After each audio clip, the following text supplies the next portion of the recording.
Hello बच्चों, हाय नमस्ते। सपनों कैसे दिन എന്ന് പറഞ്ഞ പാഠഭാഗമാണ് CBSE ഗുർദയാൽ സിംഗ് ദ്വാര രചിത് സപ്പനോं कैसे दिन എന്ന് പറഞ്ഞ ഒരു പാഠഭാഗത്തിനെ വളരെ പെട്ടെന്ന് മനസ്സിലാക്കിയല്ലോ. ഇത്രമാത്രം നിങ്ങൾ ഓർത്താൽ മതി. ഇതൊരു സംസ്മരണമാണ്, ഒരു ഓർമ്മക്കുറിപ്പാണ്. ആരുടെ? ഗുർദയാൽ സിംഗിനെ. തന്റെ കുട്ടിക്കാലത്തെക്കുറിച്ചുള്ള ഒരു കാര്യത്തെക്കുറിച്ചാണ് അദ്ദേഹം പറഞ്ഞത്. കുട്ടിക്കാലത്ത് നമ്മൾ അറിയാം അല്ലെ, ചൈൽഡിഷ് തിങ്സും അതുപോലെ ഒരുപാട് എൻജോയ്മെന്റ്സ് ഒക്കെ ആയിട്ട് നടക്കുന്ന ഒരു കുട്ടിക്കാലത്തെ ഓർമ്മയിലേക്കാണ് അദ്ദേഹം പോകുന്നത്. അതുകൊണ്ട് തന്നെയാണ് അദ്ദേഹം പറയുന്നത് സപ്പനോं कैसे दिन എന്ന് പറഞ്ഞ സ്വപ്നം പോലത്തെ ദിനങ്ങളായിരുന്നു അദ്ദേഹത്തിന്റെ കുട്ടിക്കാലം എന്ന് അദ്ദേഹം പറയാണ് ചെയ്യുന്നത്. സോ പാഠഭാഗത്തേക്ക് പോയാലോ. ചിത്രമാർത്ത് ഓർക്കണം, കുട്ടിക്കാലത്തുണ്ടായിരുന്ന ഒരുപാട് അനുഭവങ്ങളും ഓർമ്മകളും സ്കൂളിന്റെ ഓർമ്മകളും. നിങ്ങൾക്കായാലും അറിയില്ല, സ്കൂളിൽ പോവുക എന്ന് പറഞ്ഞാൽ അദ്ദേഹം ഒരു ജയിലായിട്ടൊക്കെ കാണുന്നുണ്ടായിരുന്നു. സോ എന്ത് ചെയ്യാം, വളരെ ക്വിക്കായിട്ട് ഈ ഒരു പാഠത്തിന്റെ ഒരു സമ്മറി മനസ്സിലാക്കിയല്ലോ. സോ നോട്ട് ചെയ്ത് വെച്ചോളൂ. എന്തൊക്കെയാണ്? सपनों कैसे दिन लेखक गुरदयाल सिंह अपने बचपन के उन दिनों को जो याद करते हैं जब खेल कूद ही जीवन का सबसे जरूरी हिस्सा था എന്ന് മനസ്സിലാക്കുന്ന ഒരു സമയത്തായിരുന്നു. ഗുർദയാൽ സിംഗ് എന്താണ്, ആ ഒരു കുട്ടിക്കാലത്തേക്കാണ് പോകുന്നത്. ഈ ഖേലിന, കളിക്കുക, അതുപോലെ ചാടി ഉല്ലാസിച്ച് നടക്കുക, ഇതൊക്കെയാണ് ലൈഫിന്റെ ഒരു നല്ലൊരു ഭാഗം എന്ന് മനസ്സിലാക്കുന്ന ആ കുട്ടിക്കാലത്തേക്കാണ് അദ്ദേഹം ഓർത്തു പോകുന്നത്. അതിനെയാണ് ഓർക്കുന്നത്. ലേഖക് ജ്യാദാതർ സാഥി ഗരീബ് പരിവാർ സെ थे. ലേഖകന്റെ കൂടുതലുള്ള ഫ്രണ്ട്സ് ഒക്കെ പറയുന്നത് വളരെ പാവപ്പെട്ട കുടുംബത്തിൽ നിന്നാണ്. ഗരീബ് പരിവാർ സെ थे और पढ़ाई में उनकी रुचि कम थी. उनको जब पढ़ाई करने के लिए എന്താണ് അതിനൊരു മൈൻഡ് മനസ്സില്ലാത്ത ഒരാളാണ് അല്ലെ. നമുക്ക് പോലെ തന്നെയാണ്, പഠനത്തിലൊന്നും അധികം ഇൻട്രസ്റ്റ് ഇല്ലാത്ത ആളാണ് നമ്മുടെ ലേഖകൻ എന്ന് കാണാം. സാൽ may Ek though മഹീനെ Ki ചുട്ടിയാ he ഉനെ Sabse Pyari ലഗ്തി high. എന്താണ് വർഷത്തിൽ കിട്ടുന്ന 1-2 മാസത്തെ എന്താണ് ആ ഒരു വെക്കേഷനാണ് എപ്പോഴും he use to feel that's അതാണ് ഏറ്റവും നല്ലതെന്ന് അദ്ദേഹത്തിന് തോന്നുന്ന ഒരാളാണ്. ലേക്കിൻ ജैसे जैसे छुट्टियां खत्म होने लगती है, അപ്പോൾ എന്താണ് ഈ ഒരു ചുട്ടിയാം, ഈ ഒരു അവധിയൊക്കെ ഇങ്ങനെ കഴിയാൻ പോകുന്ന സമയത്ത് എന്താണ് बिना होमवर्क किए स्कूल जाने का डर सताने लगता है. क्या है?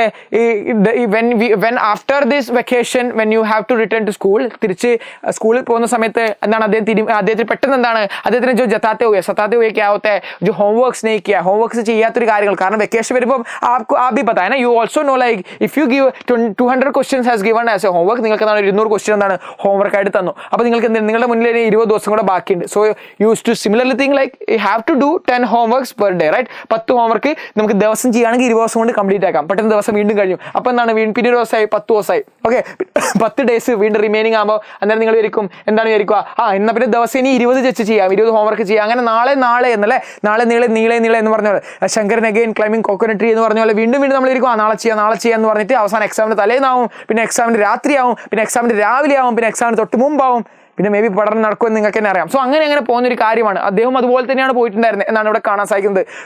കൈ ബच्चे तो मास्टर जी की पिटाई को होमवर्क करने से बेहतर मानते थे. ഓക്കെ, ഒരു ക്യാരക്ടർ അതിൽ പറയുന്നുണ്ടായിരുന്നു, ഓമ എന്ന് പറഞ്ഞ ക്യാരക്ടർ. ഓമ ക്യാരക്ടർ പറയാറുണ്ട് എന്താണ്, അതിവിടെ പറഞ്ഞിട്ടില്ല, എന്നാലും ഒരു കുട്ടി പറയുന്ന രീതിയിലാണ് ഞാൻ വെച്ചിട്ടുള്ളത്. മാസ്റ്റർ ജിയുടെ അടി കിട്ടുന്നതാണ് ബെറ്റർ ഈ ഹോംവർക്ക് ചെയ്യുന്നതിനെക്കാട്ടി. അവധിക്കാലത്ത് ഹോംവർക്ക് ചെയ്യുന്നതിനെക്കാട്ടിൽ ബെസ്റ്റ് എന്ന് പറയുന്നത് മാർദോ ബീറ്റ് സൈക്കോ എന്ന് തന്നെയാണ് ഒരു ഓമ എന്ന ക്യാരക്ടർ പറയുന്നത്. സോ ആ ഒരു രീതിയിൽ എന്താണ് ലേഖകൻ അതും എന്താണ് ഒരു ബഹദൂറായിട്ട് അദ്ദേഹം കാണുന്നുണ്ടായിരുന്നു ആ ഒരു ചെയ്യുന്ന രീതി. ഓക്കെ, എന്താണ് ഹോംവർക്ക് ചെയ്യാതെ അടി വാങ്ങുക എന്നത്. കഹാനിക മുഖ്യ ആകർഷക് PT മാസ്റ്റർ പ്രീതം ചന്ദ് ഹേ. ഈ ഒരു കഹാനിയുടെ മുഖ്യമായിട്ടുള്ള ആകർഷണം എന്ന് പറയുന്നത് അദ്ദേഹത്തിന്റെ സ്കൂളിലെ PT മാസ്റ്റർ ആയിട്ടുള്ള പ്രീതം ചന്ദ് എന്ന് പറഞ്ഞ ആളാണ്. ജോ ബच्चों के लिए साक्षात क्या होता है, साक्षात यमराज थे എന്നാണ് പറയുന്നത്. സാക്ഷാത് യമരാജ് എന്ന് പറയുന്ന കുട്ടികളെ സംബന്ധിച്ച് ഒരു യമരാജൻ തന്നെയായിരുന്നു. യം का आपको देते हैं ना, यमराज आप समझते हैं, यमराज you know या सो क्या है, वे बच्चों को मुर्गा बनाने जैसी खडोर सजा देते थे. കുട്ടികൾ എന്താണ് മുർഗ എന്നുള്ള രീതിയിൽ കോഴീനെ പോലെ ഇരിക്കുന്നില്ലേ, അതുപോലത്തെ ശിക്ഷ പണിഷ്മെന്റ് ഒക്കെ കൊടുക്കുമായിരുന്നു. एक दिन जब उन्होंने फारसी की क्लास में 4ാം ക്ലാസ്സിൽ അദ്ദേഹം എന്താണ് ഫാർസി കൂടി എടുക്കുമായിരുന്നു. ഓക്കെ, റക്ത ഉറുദു ഫാർസി ലാംഗ്വേജിന്റെ ആ ഒരു ക്ലാസ് അദ്ദേഹം 4ാം ക്ലാസ്സിൽ എടുക്കുന്ന സമയത്ത് PT സാർ എടുക്കുന്ന സമയത്ത് എന്താണ് बच्चों को जो क्या है बहुत पीटा तो नरम दिल वाले हेडमास्टर शर्मा जी ने उन्हें रंग हाथों में पकड़ लिया और स्कूल से निकाल दिया. അദ്ദേഹത്തിന് എന്ത് ചെയ്തു, സ്കൂളിൽ നിന്ന് സസ്പെൻഡ് ചെയ്തു. മുഅത്തൽ കർണ, സസ്പെൻഡ് ചെയ്യുക അല്ലെങ്കിൽ നിക്കാൽന. അദ്ദേഹത്തിന് എന്ത് ചെയ്തു, ഈ അദ്ദേഹം ചെറിയ കുട്ടികളെ 4ാം ക്ലാസ്സിൽ പഠിക്കുന്ന കുട്ടികളെ പണിഷ്മെന്റ് ചെയ്തു. ആര്? നമ്മുടെ PT സാർ. ഇത് കണ്ടത് ആരാണ്? ഹെഡ്മാസ്റ്റർ കണ്ടു. അദ്ദേഹം വളരെ കോമളത ഉള്ള വളരെ സോഫ്റ്റ് ആയിട്ടുള്ള ഒരാളാണ്. ഹെഡ്മാസ്റ്റർ കുട്ടികളോടുള്ള ഒരു പ്രീതിയൊക്കെ ഉള്ള ആൾ തന്നെയാണ്. സോ അദ്ദേഹം എന്ത് ചെയ്തു, ഈ ഒരു PT സാറെ സസ്പെൻഡ് ചെയ്ത് വീട്ടിലിരുത്തി. അപ്പോൾ എന്ത് ചെയ്തു, ഇസ്കെ ബാദ് ജബ് ലേഖക്, ഇതിനുശേഷം ലേഖകൻ എന്താണ് PT സാറിന്റെ വീട്ടിൽ പോയപ്പോൾ तो उन्होंने एक अजीब क्या है नजारा देखा. ഒരു വ്യത്യസ്തമായ ഒരു കാഴ്ച. ഇതിനുശേഷം PT സാറിന്റെ വീട്ടിലേക്ക് പോയ സമയത്ത് എന്താണ് ലേഖകൻ കണ്ടത്, ഒരു വ്യത്യസ്തമായിട്ടുള്ള ഒരു കാഴ്ചയാണ് അദ്ദേഹം കാണാൻ സാധിച്ചത് PT സാറിന്റെ വീട്ടിൽ.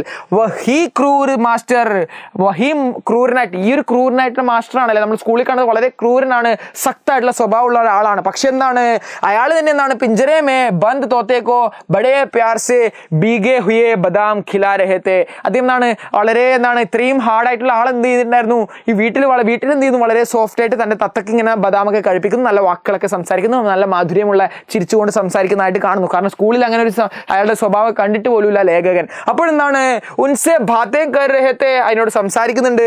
യേ ദേഖ്കർ ലേഖക് കോ ऐसा हुआ. ഇത് കണ്ടപ്പോൾ ലേഖകന് മനസ്സിലായി എന്ത്, ബാഹർ സെ പത്തർ ജൈസാ ദിഖ്നെ വാല ഇൻസാൻ अंदर से मोम जैसा भी हो सकता है, वह बस उसे समझने की जरूरत होती है. അതിനെ മനസ്സിലാക്കേണ്ട ഒരു ആവശ്യമേ ഉള്ളൂ. കാരണം പുറത്തുനിന്ന് കടോരത ഉണ്ടെങ്കിൽ അതിൻ്റെ അകത്തൊരു കോമളത ഉണ്ടാകും, പക്ഷെ അത് നമ്മൾ മനസ്സിലാക്കുന്ന പോലെയാണ് എന്ന രീതിയിൽ പറഞ്ഞുകൊണ്ടാണ് ഈ ഒരു പാഠഭാഗം മനസ്സിലാക്കുന്നത്. ബാൽ മനോവൈജ്ഞാനിക് എന്ന് പറയുന്ന ചൈൽഡ് സൈക്കോളജി എന്നൊരു കാര്യം ഒരു പാഠഭാഗത്തിന്റെ മെയിൻ തീം തന്നെയാണ്. സോ കഠോരതാമേ ചിപ്പി മമത എന്നൊരു കാര്യമാണ് നമ്മുടെ ഈ ഒരു PT സാറിന്റെ ഉള്ളിൽ വരുന്നത്. സോ അതൊക്കെ നിങ്ങൾ നോട്ട് ചെയ്ത് വെച്ച് നല്ലൊരു രീതിയിൽ നിങ്ങൾക്ക് എഴുതാൻ സാധിക്കുന്നതാണ്. ഇതിന്റെ ഡീറ്റെയിൽഡ് സെഷൻസ് ക്ലാസ്സസ് നിങ്ങൾക്ക് വേണമെന്നുണ്ടെങ്കിൽ ഓൾറെഡി ഇതിന്റെ മലയാളം വേർഷൻ ജസ്റ്റ് എൻ്റെ എജുപോർട്ട് ഹിന്ദി എന്ന എജുപോർട്ട് ക്യാ ഹെജ്മൻ സാർ എജുപോർട്ട് ഇൻസ്റ്റാഗ്രാമിൽ വന്നിട്ട് ഇതിൻ്റെ ഒരു മലയാളം വേർഷൻ കൂടെ റെഡിയാണ്. മലയാളം വേർഷൻ വേണമെങ്കിൽ ജസ്റ്റ് ഈ ഒരു പാഠ സപ്നോ കെ സേ ദിൻ CBSE ക്ലാസ് 10 അടിച്ചു കഴിഞ്ഞാൽ നിങ്ങൾക്ക് ഇതിന്റെ മലയാളം വേർഷൻ ജസ്റ്റ് ചോദിച്ചു കഴിഞ്ഞാൽ ഞാൻ അയച്ചുതരാം. അതുപോലെ തന്നെ നിങ്ങൾക്ക് എന്താണ് തുടർന്ന് അങ്ങോട്ടേക്ക് കൊല്ലപരീക്ഷ നിങ്ങളുടെ എക്സാം ആനുവൽ ടൈം എക്സാം വരാനായിട്ടുണ്ട്. സോ നല്ല രീതിയിൽ പഠിച്ചു പോകാൻ നിങ്ങൾ ആഗ്രഹിക്കുന്നുണ്ടെങ്കിൽ നമ്മുടെ ആപ്പിലെ എല്ലാ ക്ലാസ്സസിൻ്റെയും നോട്ട്സ് ഒക്കെ അവൈലബിൾ ആണ്. ചാപ്റ്റേഴ്സിനൊക്കെ റെക്കോർഡ് വീഡിയോസ് ഒക്കെ റെഡിയാണ്. നല്ല രീതിയിൽ പഠിച്ച് നല്ലൊരു മാർക്ക് വാങ്ങാൻ നിങ്ങൾ ആഗ്രഹിക്കുന്നുണ്ടെങ്കിൽ CBSE ബൂസ്റ്റർ ബാച്ച് നിങ്ങൾക്കുള്ളതാണ്. ജസ്റ്റ് നിങ്ങൾ ചെയ്താൽ മതി. എൻ്റെ ഇൻസ്റ്റാഗ്രാമിൽ തന്നെ വന്നിട്ട് നേരെ class 10 CBSE okay class 10 CBSE എന്ന് എഴുതുക, നിങ്ങളുടെ പേര് എഴുതുക, അതുപോലെ തന്നെ നിങ്ങളുടെ ഫോൺ നമ്പർ കൂടെ എഴുതിയിട്ട് നിങ്ങളുടെ നെയിം അതുപോലെ നിങ്ങളുടെ ഫോൺ നമ്പറും കൂടി എഴുതിയിട്ട് ജസ്റ്റ് ഒന്ന് എൻ്റെ ഇൻസ്റ്റാഗ്രാമിൽ ഇട്ടാൽ മാത്രം മതി. നമ്മുടെ ടീം നിങ്ങളെ കോൺടാക്ട് ചെയ്യുന്നതായിരിക്കും. നിങ്ങൾക്ക് നല്ല രീതിയിൽ പഠിച്ച് മുന്നോട്ട് പോകാനുള്ള ഒരു ഓപ്ഷൻ നമ്മൾ ഒരുക്കുന്നതായിരിക്കും. तो बच्चों अच्छे से पढ़ लो, मिलते हैं अगली वीडियो में. നിങ്ങൾക്ക് ഈ ഒരു വീഡിയോ എത്രമാത്രം യൂസ്ഫുൾ ആയി എന്നത് ജസ്റ്റ് കമന്റ് ബോക്സിൽ ഇട്ടു. സ്വപ്നം കേസ് ദിൻ ഹോത്തെ हैं നമ്മൾക്കും അതുപോലെ തന്നെ സ്വപ്നം പോലത്തെ ഒരു ദിവസം തന്നെയാണ് നിങ്ങളുടെ കടന്നു പോകുന്നത്. സോ നല്ല രീതിയിൽ ഉപയോഗിക്കും, നല്ല രീതിയിൽ പഠിക്കൂ, പഠനത്തിനോട് കൂടെ തന്നെ എൻജോയ്മെന്റ് കാര്യങ്ങളൊക്കെ വേണം. സോ നല്ല രീതിയിൽ പഠിച്ചിട്ട് തന്നെ നല്ലൊരു മാർക്ക് വാങ്ങിയിട്ട് മുന്നോട്ട് പോകാൻ നിങ്ങളോട് ഞാൻ എന്ത് ചെയ്യുന്നു, तो बोलने की जरूरत भी नहीं है. तो ठीक है बच्चों, तो अच्छे से पढ़ लो. मिलते हैं अगली वीडियो में, तब तक के लिए धन्यवाद. जय हिंद, थैंक यू.